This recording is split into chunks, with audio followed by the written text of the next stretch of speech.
Today we'll be talking about the Fed recent update, the expectations on future interest rates, check in on the equity markets and the fixed income markets, and a discussion of the overall economy. Let's get going.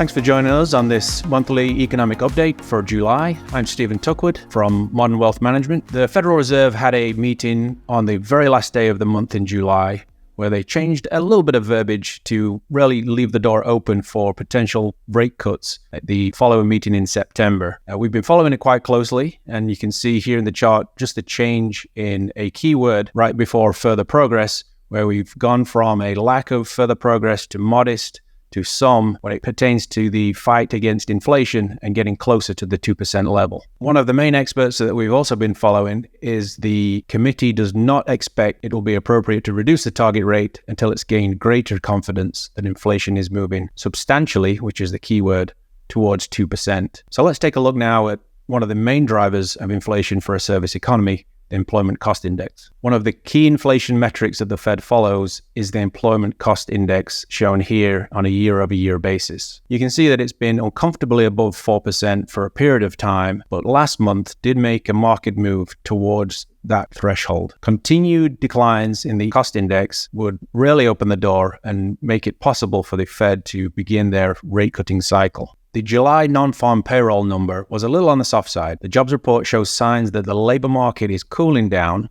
but remains stable. The US labor market added 114,000 jobs in July, which was a little lower than the expectation of around 179, which we saw in June. Payroll gains were revised down in June and May as well. July's non-farm payroll gains bring the 3-month average employment gain to 170,000, slightly lower than previously reported. This highlights the restrictive Federal Reserve policy is in fact cooling the pace of job growth. This is going to be an important element to watch as we try and assess the likelihood of a recession in the next 6 to 12 months.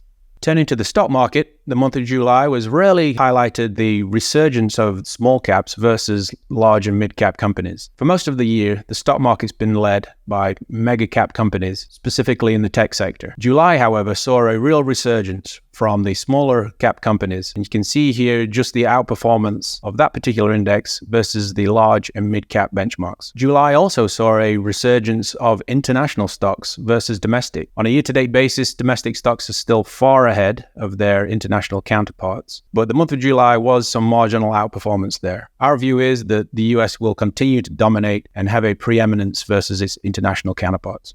July was a solid month for broad fixed income indices as rates generally edged down, allowing the performance of the bond index to appreciate in addition to the income that they provide. On a year-to-date basis, many of the indices also turned into the green after having a difficult start to the year as rates have been generally edging higher, not including the turn we saw in July. So in summary, July was a solid month for small cap companies, a decent month for large cap companies. International fared slightly better than domestic, and it was a very solid month for gains in the broad fixed income markets. From an economic standpoint, it looks like and feels like the economy is slowing, but not at a dramatic rate. We don't foresee a recession in the near future, but the actions within the employment index and also generally lower inflation has opened the door for a potential rate cut in September's meeting. At time of recording here, within the first few days of August, and we did want to mention the increased volatility that we've seen in the equity markets. Due to some repositioning in certain trades in the Japanese market, risk broadly across the globe